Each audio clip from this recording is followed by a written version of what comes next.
Você consegue ouvir o que nunca foi dito. Durante décadas, milhões de pessoas tiveram que esconder até o som da própria voz. Ser visto podia significar ser caçado.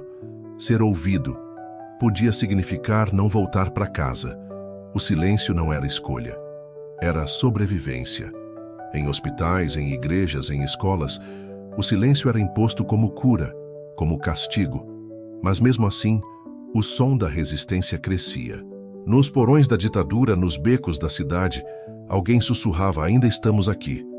Hoje o orgulho grita, mas por muito tempo ele apenas respirava em silêncio. Siga-o além da lógica e ouça o que o mundo tentou silenciar.